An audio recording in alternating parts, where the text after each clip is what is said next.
my trips just kept getting longer, and my employers at that time would just let me go and come back. Like, these employees are crazy.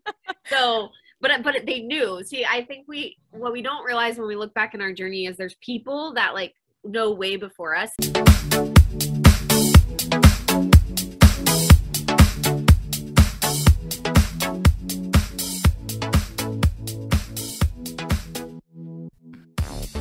Welcome back to 10 Hours from Home. I'm Katie, your host, and I'm so excited that you're here with me this week. I am kind of finding my footing again, being back in the US and running around like a crazy woman for a little bit here and trying to get everything ready at my mom's house for her big renovation. We're doing a bunch of switching kitchens and bedrooms and bathrooms and all the things. So it's very exciting for me because I don't know how much I've explained about my business, but I focus on sustainable design and sustainable fashion. So I'm a big believer in using what you have or using what already exists to make something beautiful. So my mom bought this house as her like retirement forever home, and it's so cute. It's this brick 1950s. I don't want to say cottage because it's not. It's like it's just a beautiful house. But imagine an English country cottage, and it's kind of like that, but on more than a half an acre, and it's just a really cool spot. And so we've been working on small renovations ourselves, but now it's time to do like the big granddaddy, like knock down walls and move things and anything design and reconfiguring and collaborating and making something more beautiful than it started out is like my happy place. So that's kind of the chaos that we're living in at this moment, is just getting all of that prepared and getting things covered, and nothing's unpacked. She moved in November, at the beginning of November. And literally like only essentials. I said, we are not packing up this stuff and unpacking it and then repacking it again. Like, I'm not doing it. I can't. I don't have it in me. So everything's still in boxes except for essential goods. We are literally living like a camping site in our house, in this house. So it's just kind of funny. And I think all of us are ready for these renovations to be over, Stella included. I don't know that Stella's ever going to be able, she's going to be so pissed when she has to go back to Paris full time. She's going to be like, Mom, what happened to my acre and my squirrels and all the things? Because both houses here have massive amounts of land and places for her to run and things for her to do. And I'm pretty sure the neighbor's going to kill me if I ever take her back to Paris. I'm pretty sure Stella will be gone if I ever let her know, like, oh, I'm heading back to Paris and Stella's coming with me this time. She's going to be like, and she's probably going to kidnap Stella because they have a grand love affair together. Stella gets really upset when she doesn't see the neighbor every day. And I think vice versa. I don't know. I can't speak for the neighbor, but I kind of get the same vibe. So anyway, this week we have a great episode with Jenny Nunccio, who is the owner of the Imani collective. And she grew up in Texas, and she has a great story. I'm just really excited for y'all to hear it because she didn't grow up like with travel or that kind of bug. I mean, I grew up that way with my mom taking me to Japan and Mexico and all these things. So it's nice to see that even if you don't grow up kind of with your parents having that travel bug, that you can still figure out a way to live in Mombasa with your family of 3 and create awesome community and this awesome business with these empowered women. And she's just a really cool, like genuinely kind person overall. And I got to know her through something called the ASA Collective, which is for women podcasters. So she's a really interesting person. She's a really interesting story, and her business is so cool. It's called the Imani Collective, and it's basically like we're in complete alignment together. And I just learning more about her story through this podcast, I was like, oh my God, we literally are the same person, just from 2 different places. Like I'm a pseudo Southern girl, as I say, because I grew up in the South. My speech forming years and my formative childhood years were in the South, and then she grew up in the South, and we kind of both went on this sustainable, like there has to be a better way to do things path. and hers unfolded very organically, and it just was really cool to see. So I'm really excited to get into this conversation with her, and I hope that y'all love it as much as I did. So let's go. I'm really excited to share our guest with you today. Her name is Jenny Nunccio. She is the owner and founder of the Imani Collective, and I am so excited about you guys getting to know her because we are so in alignment with our views and our adventures. And yeah, I'm just really excited to hear more about her story. So hi, Jenny.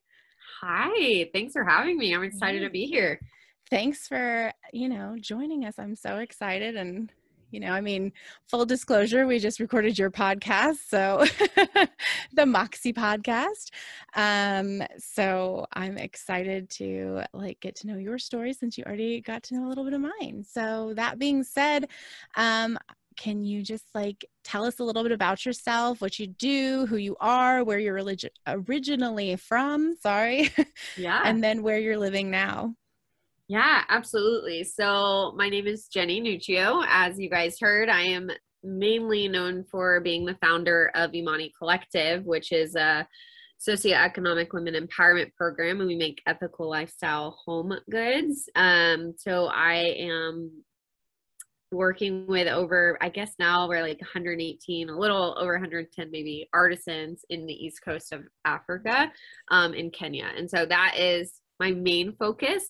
I'm also the co-founder of the School of Ethical Impact. So we launched that earlier this year in January. And so I coach social entrepreneurs. And so my heartbeat is about sustainability, about how we are uplifting people and their brands and being better in the process and asking the harder questions. And so looking and working with small businesses, but also working with just corporations and larger businesses to change their practices. And then I work within kind of university setting too. So my doctorate is in education focused on sustainability too. So I do a lot of that stuff. So kind of all over the place. I do live in Kenya. I've lived in Kenya for the last 10 years, and I'm a mother of 3. I have a 5, 3, and 1-year-old. So I stay very busy. My husband and I live there. And I'm also a mother to, I guess we're 40 street boys. My husband does drug rehabilitation with street youth in Kenya. So my life is very busy but fulfilling. Yeah, I'm originally from Texas, South Texas. I grew up in San Antonio. I was I wouldn't say sheltered, but when we talked about your story of being exposed to just different preservation and different doing good in this world and being with, the workers and going out there. I just was never exposed to that. Just kind of grew up in a very, I guess, typical middle-class family, but my whole family still lives in Texas. So I'm the wild child, I think, and spread my wings and did something crazy, but I didn't do anything quote unquote crazy that my family would say, until I was 18. So that was 18 was the first time I ever left the country.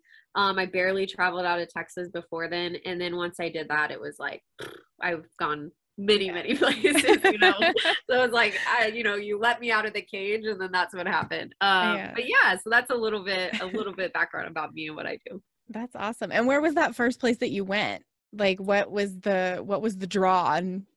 Yeah, so I actually went to Kenya first, which is so funny because I went on a short mission trip, and they did community development projects. So I specifically worked with the kids kind of in that space, not teaching, that's not my background, more so observing and learning.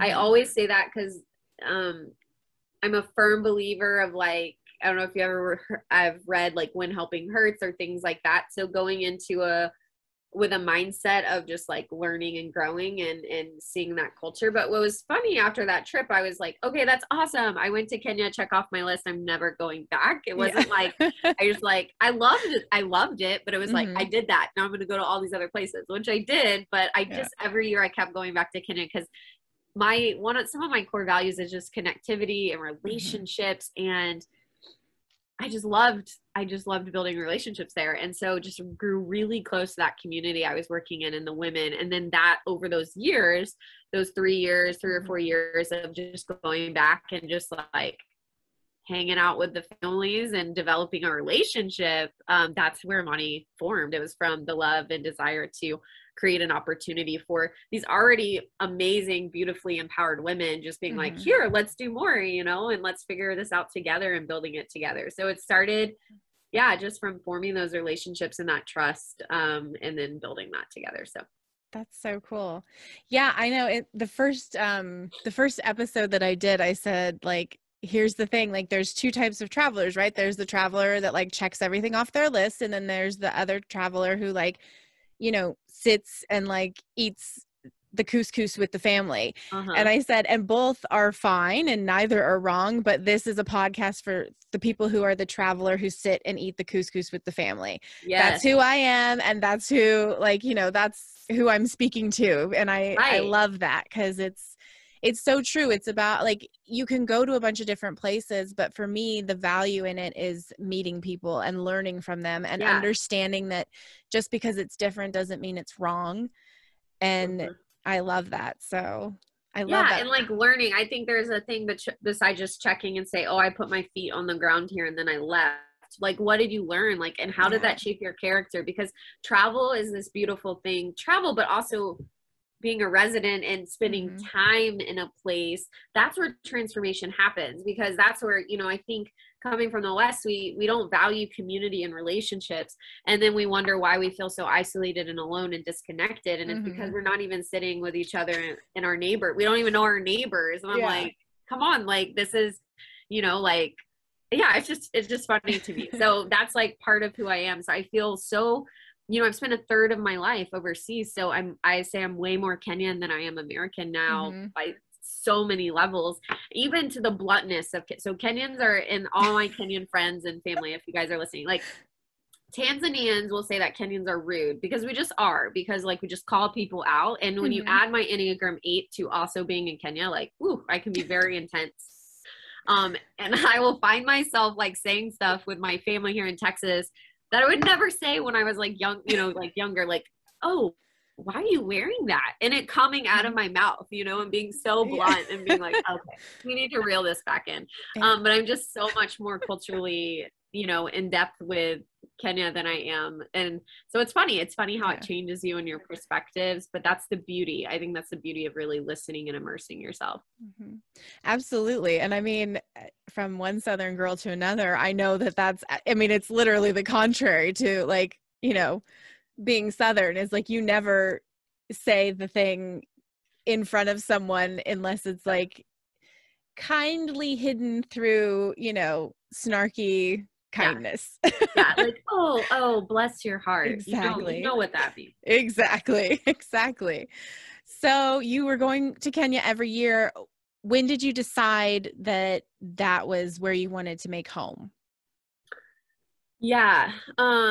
So I am very much come from a foundation of faith. And I think it was, in the moment, what's interesting in my path is I had like I almost had everything at my fingertips. Like, I had a really good job. I had just was finishing grad school at that time. I had like everything that you would want, like straight out of, I think, graduating, like company car and benefits and a phone, all those things. And then I just had this, like, I was like, oh, this is really amazing. I even had just an amazing community. And in my past life, I coached CrossFit. I was crazy. So I had like this really cool community. And I was single and young and I'm just like, I was like, man, this is cool. But I just always had this like stirring in I would keep going back to Kenya. And what was so crazy is my employers, my trips just kept getting longer, and my employers at that time would just let me go and come back. Like, these employers are crazy. So, but they knew. See, I think what we don't realize when we look back in our journey is there's people that like know way before us than like we do on certain things, right? And then they'll be like, and they're like secretly supporting you, and they don't know, because when I quit my jobs, like all my employers knew. They're like, yeah, we saw this coming. Like, you were gonna move there. And I was like, why didn't anybody tell me that I was gonna move there? But I think for me, so I went in 2009, 2011, 2012, 2013. When I got to 2013, it was, I kept coming back, and what kept surprising the women of this community as I kept coming back. I think people visit all the time, right? And it's like this check off the list visitors, and people are like, oh, I promise I'll come back. And no one ever comes back and visits, right? And so they're like, wow, this girl is really weird. She keeps coming back. Like she actually like is building a relationship with us. And it was in those moments of just like, anytime I stepped foot into Kenya, it was this immense amount of peace that like took over my body that I just couldn't ignore. It was like, I don't know why you want me here, because it absolutely makes no sense. And I have no strategy or plan. I have a lot of security here with no strategy and plan, but I just have this peace that I'm supposed to be here. And so I followed that piece. So I sold everything.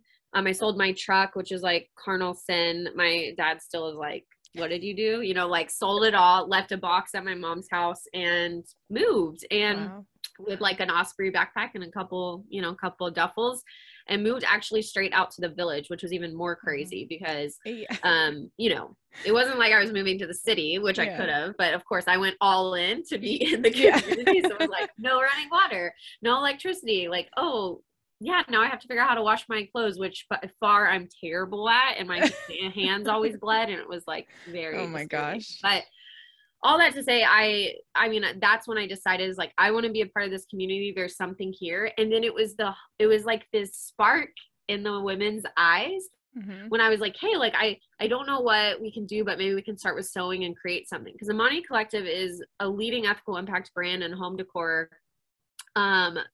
I never started as a brand. I started as a training program, and it organically grew into that because I was looking for something to be more sustainable. I was like, we're not going to keep asking for donations. I want people to be a part of what we're doing, but like, I don't want to have this handout mentality. Like I want it to be an empowered company, and I want the women to know that they're generating that is not coming from me.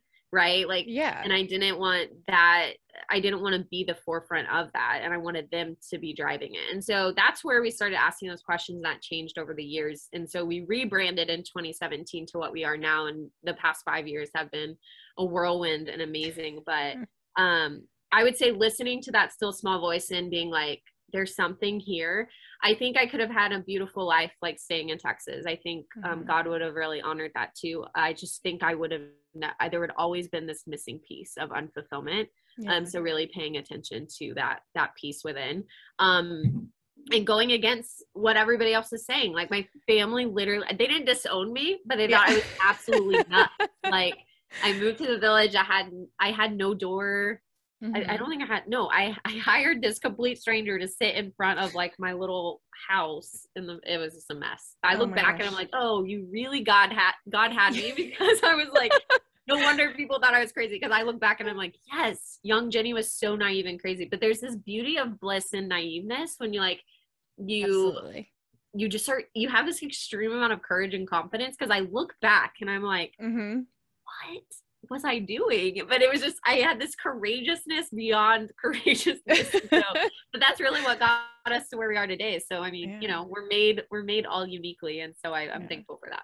That's awesome. I can't believe how much our stories are in alignment. Like it's just, the more that when you're talking, it's like crazy to me, because I moved from San Francisco to Barcelona, which is definitely not Texas to Kenya, but I had never been to Barcelona. Like I had never set foot in Spain, and let alone Catalonia. And again, like same, like you said, like I don't doing it, and I'm going to figure it out. 100%. And I don't know today. Like, I mean, I look back on that again, like with, like how naive, but how beautiful that like you could just like do that, and, you know, and then keep it going. Cause I think, you know, I don't know that I could have done, I mean, I probably could have, I don't know. Who knows? Yeah, but I think even there's like, as we grow in our businesses, like I have to remind myself of that, like that kid in me, because I think as we grow, we get more tactical and we get also more practical sometimes. And we're asking those questions, I don't want to say we're overthinking it. We're just really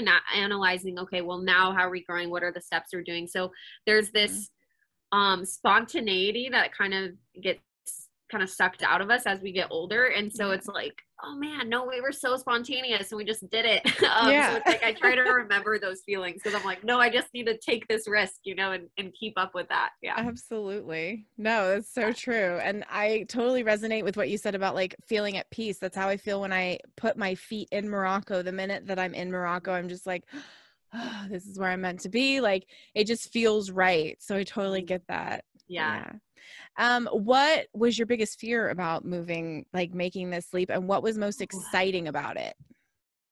Oh man, sometimes it's hard to even like step back and think about. I would say my biggest fear was like, I don't think failing at that point, because at that point I wasn't really creating a brand. I think that those fears came later. I think moving though was maybe my fear of future plans, because I knew that I probably eventually I'd want to be a mom, or eventually I'd want to get married. And it was like, who the hell is going to find me in the village? Like, I think the fear of just like, wow, you're screwing up your future, Jenny. And like, what are you doing? Funny thing though, like a month after I moved, I met my husband. So it was like, oh, wow. It's like when you follow your actual piece, like things are waiting for you. So he was already in Kenya. I just had to go to Kenya and I didn't know. So that was probably my biggest fear. I think my exciting thing though was, I think going against the norm. So I'm a disruptor by nature, and I'm pretty like, I don't like being controlled, and I have some pride in some certain things. So it was like going against it and being like, watch, watch it happen. I had my ideas of creating a brand were there when I first started. Like, we officially started as a nonprofit in 2011 before we even created anything. So my idea of creating some cyclical things of like purchasing or whatever was there back then. I just didn't know what that would look like. And so I shared that with people back in 2011 of like, I think a lot of people who are, especially in the artisan world, right? They travel and they're like, oh, I can buy from this people and then I can sell it and create a brand. That's like fair trade 101. So back then I was like, that's what I'm going to do. And I remember just being compared to larger brands, which is funny because we're on the same playing field, or now we're on the same playing field, or I'm in the, we cross paths with these brands all the time with what these people like compared me to back then. And they're like, you will never be that. Like, this is never going to be like successful. And so there was parts of me that was like excited and to celebrate, like, watch me do this and watch me do it really well. I think I was also just excited to have like, to be there, to like be fully immersed and learn from the women. They taught me so much. And I think as we grow and being a CEO and like having a new, as we've just grown as an organization, I don't know all my women. Like, we just hired people on last week and I'm not in country. Like, I don't do the hiring and things. So it's just like this weird disconnect as we get our impact gets greater, and that's passed on to my local leaders, which is what I want to happen. But always to remind myself to be grounded in my why, and to make sure I go back to the village and I visit and I sit, and because it's just different. I live in the city now, and and that's where our other workshop is, and it's just different when you're small and starting out and scrounging for money and food. But I think there's this, again, the excitement of just being naive and just having this immense amount of courage. Yeah. I mean, it is courageous for sure. I mean, moving abroad, starting a business, like living in the middle of nowhere, Kenya, like as someone who, that's awesome. And what would you say are some of the biggest misconceptions about Kenya? 'Cause I mean, we all have, I experience it a lot with Morocco, more so than necessarily France or Paris, but like, what would Morocco. Morocco's amazing. I'm like, oh, I want to go back. I went there when I was like super pregnant with my second kid, and it was a lot, but oh my gosh. Yeah, I can imagine. I love Morocco. That a giraffe is my backyard. No, I'm just kidding. Exactly. Yeah. Do you fight lions every day? No, that's like super South people that ask me that. I think also the misconception of just like poverty in general. When you are in a developing country and like, especially third world like Kenya, I hate using the word hate because it's such a strong word, but I really do hate. Like, I despise the thing where people come in and they just think, especially West, like that. And I've been talking more into this, like this white saviorism mentality, like they need help, they need you type thing, because that's not it. Like, he's like, like the misconception of like everyone is struggling, everyone is hungry, everyone is poor. Is it very, very different than the West? Absolutely. Like, is standard of living different? Absolutely. But the fact is, like, that, like, people aren't just like keeling over, you know, like in the road. Like, people have jobs and they have families, and there's this beauty and there's this laugh, there's this culture. It's not these like what are those old commercials where it's like crying kids and it's just like organizations, like, you know, it's just like that really makes me mad. Like, why do we show pictures of like kids and you make it black and white and they're super sad looking and like, no, that's not, you know. And the fact is like, why aren't people asking, right? I think we talked about in my podcast with you of like this exploitive nature. Like, why aren't people asking, like, what stories do they want to tell, and having them have a buy-in and voice and the voice in it. And so those are the things that I really, I struggle with the more, I don't know, the longer I'm there, because, Kenya is home, you know? And so when I hear people say, oh, this probably gets annoying to you. When I hear people say, oh, I want to go to Africa, or I want to work in Africa, I'm like, well, Africa has 54 countries. So let's talk about where you want to go. Yeah. Let's not assume it's just, you know, this small thing.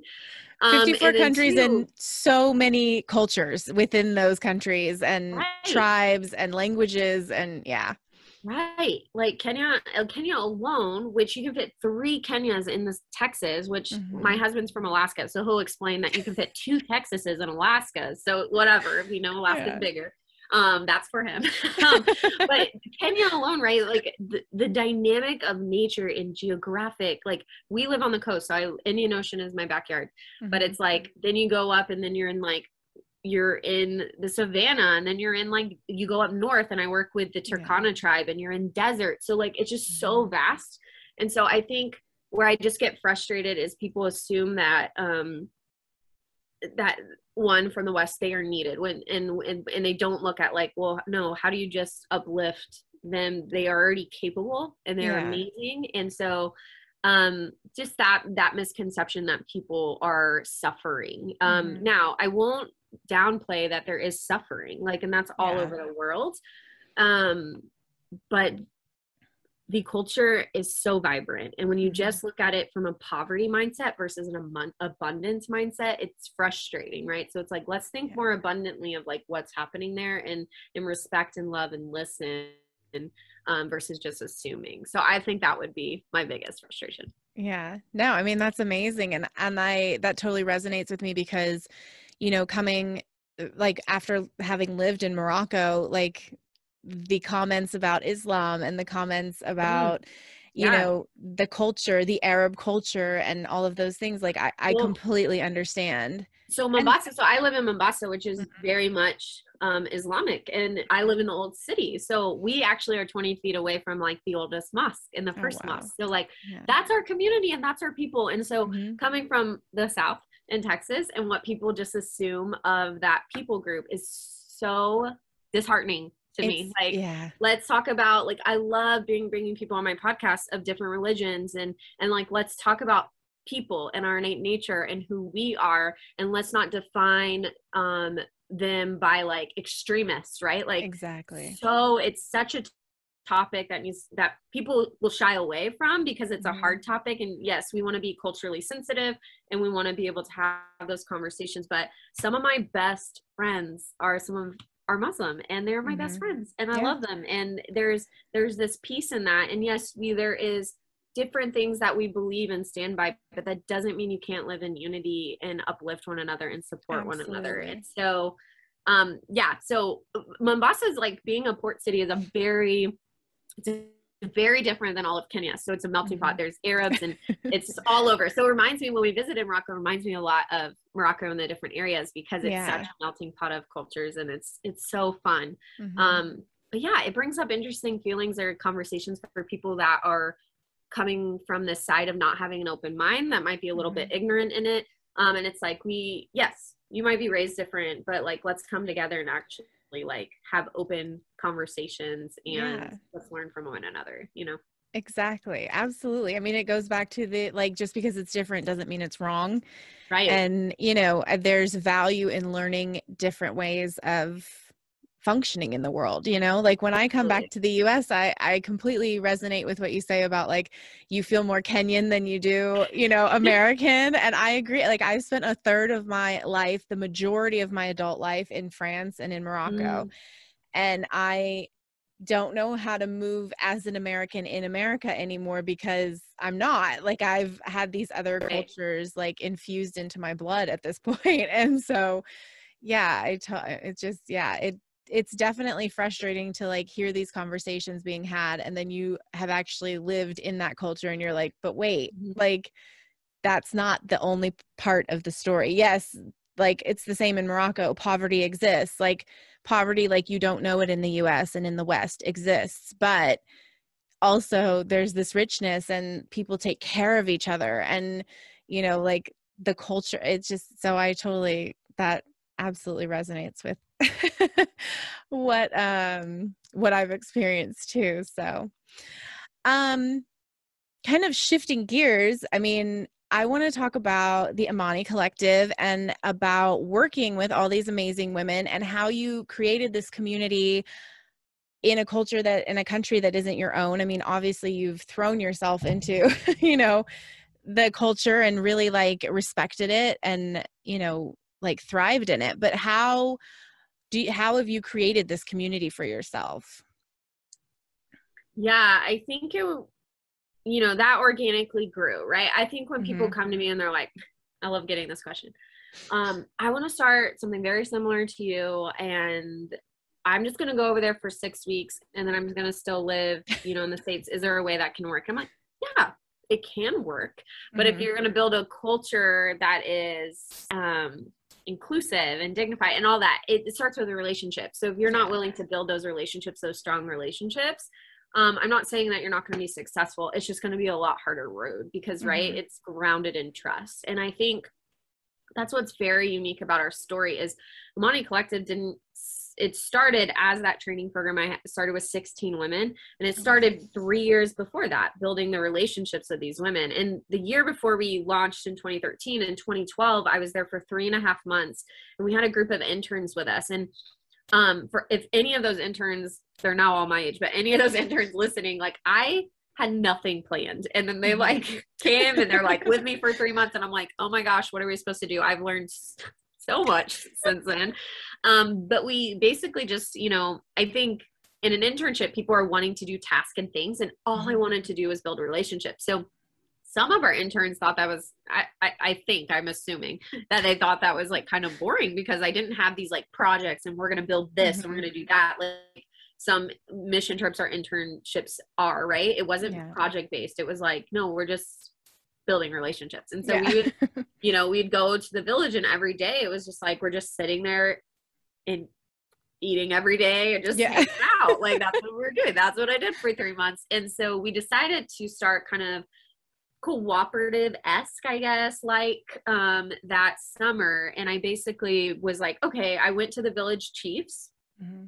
and I asked the chief and kind of their committee, Mm-hmm. hey, like, would it be okay if like Tuesdays and Thursdays we offer this kind of hangout time that any women can come and we'll just talk or make stuff or do stuff. And it really like we did random stuff. Like we were like painted one time or we made jewelry another. And it was just, it's not like I knew a little bit of everything, right? I wasn't like a master at Mm-hmm. anything, but I knew a little bit of everything. And so we started the beginning, at the end of May, we had about 65, I think, women that were coming. Wow. In August, we had 16. And That's so nice. at the end of that time, I said, because I was still fighting internally of Mm-hmm. like this discomfort. Like I have peace here, but I have this really cool life back in Texas that I want. And so, Mm-hmm. but I told them, I said, if I come back, we're going to start something really cool. If I come back, I'm not sure if I'm going to come back yet, but if I come back, we're going to start something really cool. And I'm going to ask you to be the first 16. And I actually, even at that time, I was so cute. I still have them today. I found them the other day, like made the little contract and had them sign it. Like Oh. you sign on the dotted line. If I come back, I will ask you to come. And so Oh, wow. that's the beauty of it. It started that way. And I came back exactly 10 months later. And I remember walking to like Christine's village and walking up to her like hut, and she saw me. They have no idea what we were going to start. I didn't even know what we were going to start really, but she just saw me and she knew that I said, if I come back, we're going to create something. And it was really, and she just ran to me, and it was beautiful because it was really the hope in their eyes, the dedication that they hung out with me all. I didn't pay them. They literally just hung with me all summer, like, and understood that this could be something. And it was their drive. It was their drive. It was their hope that really like pushed me to start it. And so I would say that was like the foundation of I forgot your question, the foundation of where we started and where that community grew from. And then in 2015, we just added from 16 to 22 women. And then in 2016 is when I opened my city location in the old city in Old Town, because that's where I live still, and kind of started building that community. But it really, and even, we're looking at expanding right to other countries. We've already started working on some projects for the future, and some collaboration of some products that we're working on. And even in that, those are built on relationships. Like we've been connecting and communicating and being a part of those communities for years, like a couple years now, before we even hand a dollar bill to them of like, hey, now we're going to grow with you. And the reason for that is I take partnerships very seriously. Like I was just talking to someone about this, like how are we ethically partnering versus just this fair trade one transaction partnering? Because I don't want to just give you a full on transaction and never come back to you as a partner. And then you get this like influx of cash or whatever excitement, but then that's not sustainable and doesn't last. Right. So I want to partner with you that's going to be transformative. And so that's really kind of what we're built on, of like, if we're going to build a community, we're going to show trust, we're going to show authenticity, we're going to be transparent, and we're going to make sure that we see you grow just as much as we are, so the impact is, even greater in the future. That's awesome. I mean, I think that's so powerful, like just sitting with someone before you even know what you're doing, like, just sitting in someone, like with someone in their space, learning from them and learning with them. Like that's amazing. It's that radically listening piece, because I teach this in my social work leadership classes, that you can, most of the students I have, they're in like their senior thesis and they're building a project to go out to a marginalized group. And I'm like, you can have the best project, you can have the best intention, and it's the intention versus impacts kind of like play. You can have the best intention, but if there is no demand for what you're wanting to bring to that community, you should not supply it. Like stop patting yourself on the back that you're doing something good, because you're actually not listening to what they need. So it's important to go into a community and stop assuming and stop just thinking about your ideas. It's like that lean startup principle too, right? Like why would you create something for a customer that doesn't really want that, right? So like really going through that beta testing and just listening, because what you might think is so great is not great. So right. Exactly. And it might be more complicated if you are actually doing the whole supply chain and whatever that might look like. You might not actually have resource viability there. You might not have the resources you can get there. And so just really listening is so important. Yeah, absolutely. So that being said, I mean, you touched on it a little bit before, but your ethical and sustainable and fair practices came from your time in Kenya. And how has Kenya inspired you in that and in life, if that makes sense? Yeah. So at the School of Ethical Impact, like we built this framework basically based off my experience and my co-founder Haley's experience. And we look at like the 5 P's, and we talk about that it's not, people are important, but if you're not paying attention to your profit, right, your impact is going to dissolve. Like, and then where's the people, right? Yeah, exactly. But then also your purpose is important. Like, where are you aligning with your purpose? Who are you partnering with? Whether that's your customer, whether it's the artisan, whether it's just key stakeholders in your community, who are you partnering with? And then also, how are you paying attention to the planet? Because that's also important aspect too. And so all those P's are really important. But I think, when I look at when you're doing when you're trying to build something ethical, you're trying to build something sustainable.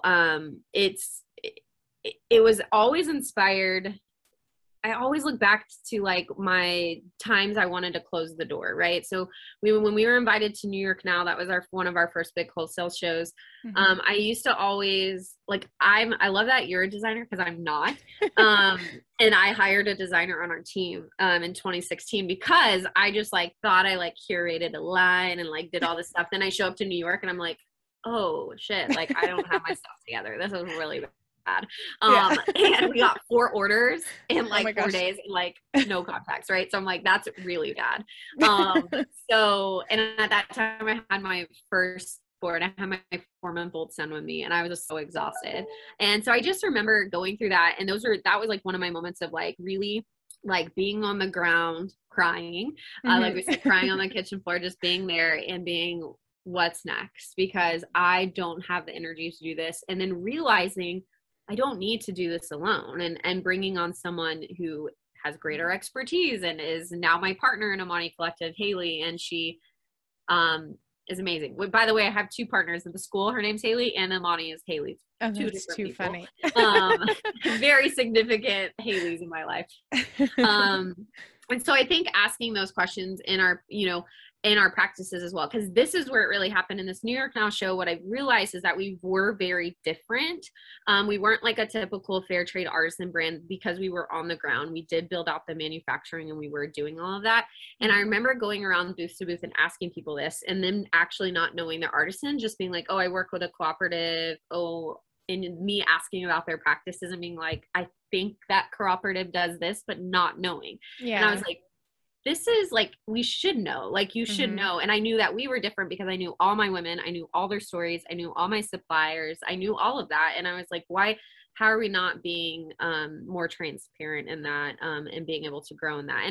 And of course, it's hard, but it definitely screws with the bottom line of just like your cost, but like, how can we fight for that and be better? And so it started with these relationships, and then also listening to their dreams and what they wanted. I started out as a training program thinking that I was going to train these women to go out and be their own, right? Yeah. The reality is I think a lot of, and what I've seen over the years is a lot of nonprofits do this, or NGOs go into a country and they train. Not everybody wants to be an entrepreneur. We know entrepreneurship is hard. Like why did we choose this path? I don't know, but this is where we're at. So it's so hard, and not everybody wants that. People want security and they want consistency. And so I think that's also where I was like, how are we partnering people, leveraging market access, like giving them that without being like, here's training, now try to do it on your own, and them not even wanting that, and then being back to square one. So I think that's also goes back to listening of like, what is the desire of your partners, and how are we just being ethical across the board? So again, I'm not even sure your question. I get lost in my little rabbit hole. That's but okay. Yeah. No, and what inspires you about, like, what about Kenya inspires you in like your daily life, like outside of the business and outside of like that part of it? Like, I mean, obviously you and I, again, same brainwaves, because I am always like talking about my business and the sustainability and all of that stuff. But like in your everyday life, like how has Kenya inspired you, and Mombasa? Yeah, I think we talked about this a little bit, but like whatever you do in your business, it overflows into you as a leader. Absolutely. It also overflows into you in your life, right? It drives my husband insane because I don't want plastic bags and I want this more sustainable thing. He's like, but this is more convenient. Like, why can't we have this? But like, you just, again, start to ask those questions. And I think Kenya, and just relationally, has changed me for not being so task oriented, but also realizing there's a time for that. Like, I got to get a lot of stuff done. I get that there's a time for tasks, but it's like, really, I think I would sit, it's like the greeting where people are like, hey, how are you? But you're not really asking, how are you? You're just like, it's a greeting. Right. And then people are like, and then I'm like, no, how are you? Like, I think that's what Kenya did and infused in me and transitioned that, like, a hey, how are you is not just a hello, but when I ask you, hey, how are you? Like, I want to sit and intentionally listen. Besides, like, my past life, I guess, and who I was would be like, hey, how are you? And then while you're telling me how you are, I'm like, have a mental to-do list going on in my head and I'm not really listening. Right. And so I think it just really, my women and our women of Imani Collective and my friends in Kenya and Kenya just being my roots and my home now is just constantly challenging me to be a better friend. My friends always laugh at me because they're like, my husband always laughs at me too, and my co-founders, because they're like, you meet someone for like 5 seconds and then they're your friend. You just call them your friend. And I'm like, yeah, because everyone's my friend, you know, like I just want this like networking connectivity is just like so key, because like who knows, I'll call you back up because there's like cool opportunities when like networking and connecting with one another besides just a podcast, right? And so I think that's the inspiration, and even what, you know, my business built on, but also just my family and my home. Like my husband and I have an open door policy at our house. Like literally people in the neighborhood and everyone is just comes in and out of our house. Eventually at like 10 p.m. we'll close the door until the next day. But you know, like we want people to feel welcome, that this is a community and we're here to stand beside you. And I was never like that. I didn't grow up like that. And so they really taught me how to truly be a friend. And when I say you're my friend, I really mean it. Like I'm rooting for you and I'm walking beside you and I'm thinking of you, you know? So I'm just finding the value in that. Yeah, that's awesome. Well, speaking of your family, I wanted to ask you about your kiddos. You have 3 little kids and they're, 3 kids. It's wild. that is, I mean, I love it. And they're in Mombasa with you. And I wanted to know, I mean, you talk about this open door policy and like people come in and out. And I mean, that's awesome, creating the community, and I love it. And so I'm wondering, like, what are the lessons that you want them to take from their time in Mombasa, whether they decide to stay there and be, you know, in it with you, or if they come back to the US? What would you want them to take with them for the rest of their lives from their time in Kenya? And then conversely, like from their American roots? Right. Yeah. So my kids are 5, 3, and 1. So they're still itty bitty. But they process a lot, especially my 5 and 3-year-old. Right now we're currently in the States. We'll be back in Kenya next month. And just even that, being in the RV and traveling and just hearing them talk about their brothers back in Kenya and just like missing their teachers and missing the community. But realizing they live a very transient life. My little boy at 5 is like taking pictures of our RV one day. And I was like, why are you taking so many pictures on your iPad of this RV? And he's like, because I want to remember our home when I'm back in Kenya. Cause you know, we've just been like living on the road. So like totally different life than I grew up in, right? Our life is so nomadic. And I think what I want them to learn and what I want them to know is like the beauty of cultures and that we're all different. But there's this unity and peace that can be among, if we were all the same, it would be so boring, right? So that's just like this beauty in people and culture, no matter what, you know, we look like, stand for, or believe in. And I think what's been cool, and I've seen studies, so this is just a fun side thing. So I don't know if people can see me, but my kids are very, very white, very, very blonde, have blue eyes. So like they stand out in the middle of everywhere. And my 3-year-old has very curly hair, like ringlet blonde curly. I don't know where she gets her curls, but it is gorgeous. So she's just like, that's her. And she's so, so sweet. And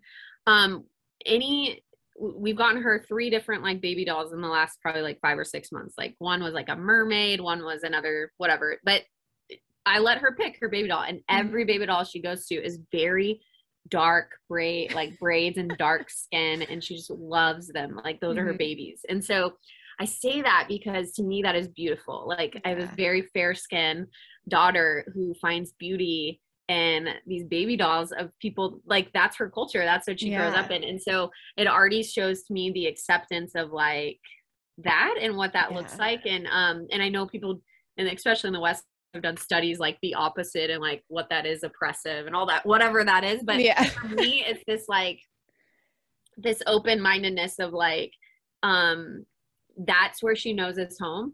She Mm-hmm. also knows who she is. Like, she's my only daughter I have two daughters. She's my only kid that was born in the States. The other two were born in Kenya. So she was born in Alaska. So she knows she was born in Alaska. Anytime we go to Alaska, she's like, this is where I'm from. Like, she knows that's that. But she also knows and loves like her home and the chaos of it as well. Yeah. I think also too, like, again, that open door policy, like, knowing that you can be in community and relationships. Now, sometimes the way we live our life is hard.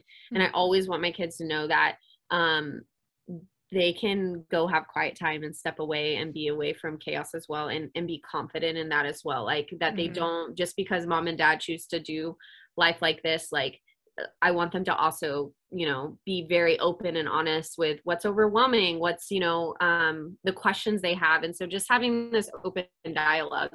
And as a kid, you know, I never had really a lot of different ethnicities or religions around me.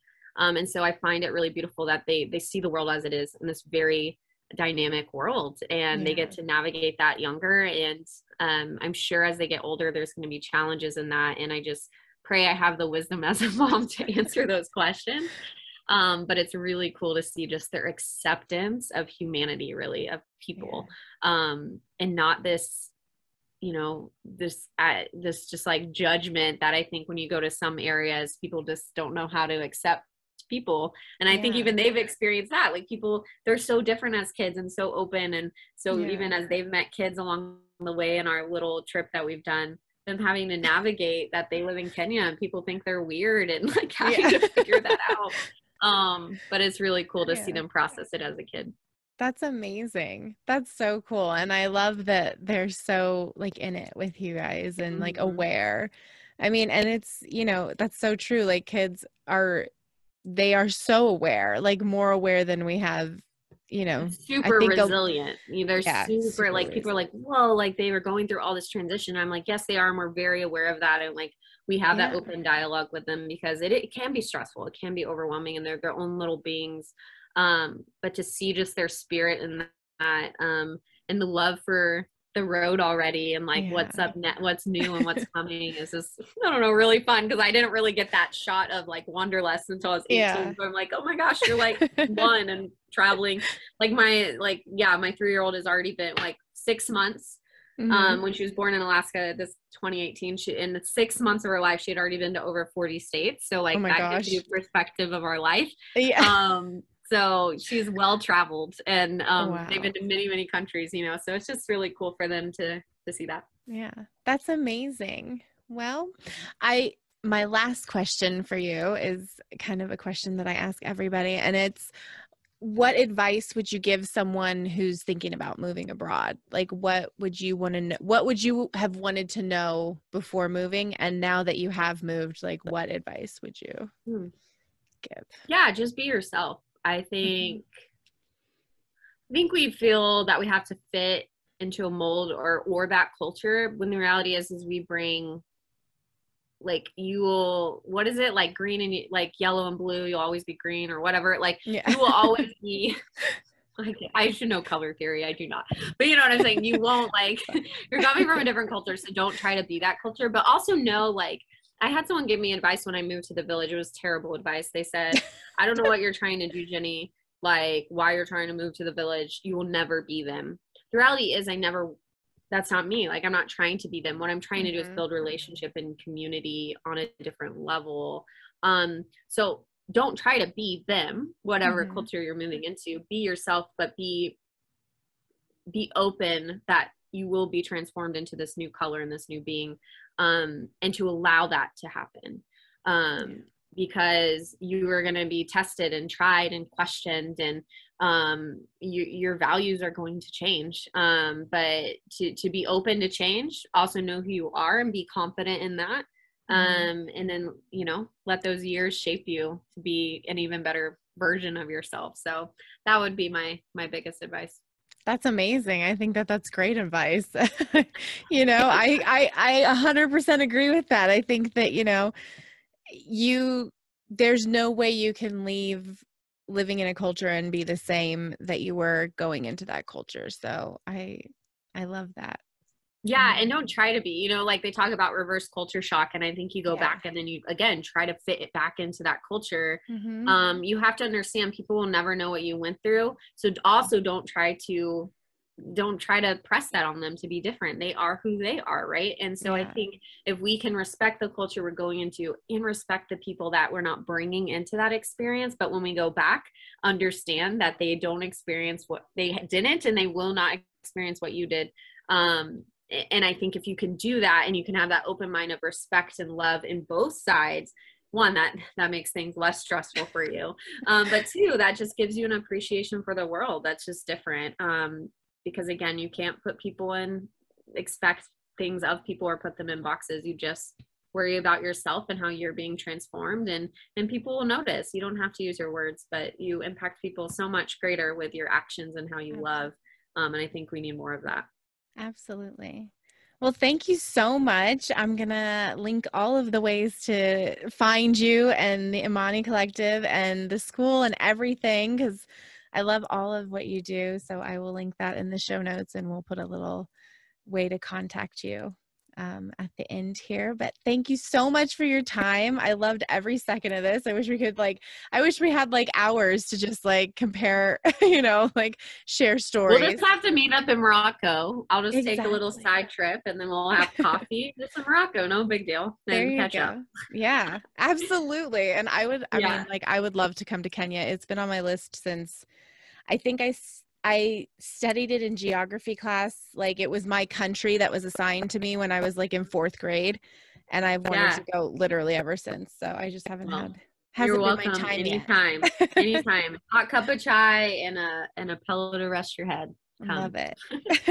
Thank you for having me. Yeah, of course. Thanks. All right. Well, that was Jenny and her story about living in Kenya with her kiddos and this family that she's created, amazing community that she's created. And I hope you enjoyed it, because I just really have enjoyed learning more about her and following her online, and all of the places that we connect has been really interesting. And our conversations are evolving over time, and it's just been nice to get to know her and her business and also and learn from her. I mean, it's just been a great experience. So you can find her at the Imani Collective on Instagram and imanicollective.com. You can also find her at Jenny Nunccio. That's JennyNuccio. That's her personal Instagram, and so it's very cool to see her kiddos and her family. And Imani Collective is her business Instagram, which is just amazing. So you can see all the women who work in the collective and who create these really cool products. She is also at the School of Ethical Impact.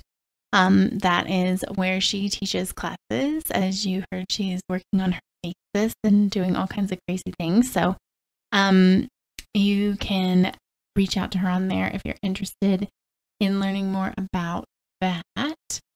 And Twitter under the same names, imanicollective.com and the School of Ethical Impact.com. So as always, you can find us at 10hoursfromhome.com and at 10hoursfromhome on Instagram. You can also check out more about my business and all of the sustainable and ethical things that we do at atelierkate.com, ATELIERKATE.com, and at the Atelier Kate on Instagram. So if you are interested in any of that, feel free to reach out. And we would love to hear about your story living abroad. So please reach out to us at hello@atelierkate.com. Send us an email and let us know what your story is. All right. And with that being said, have a great week. We'll see you next week. Bye-bye.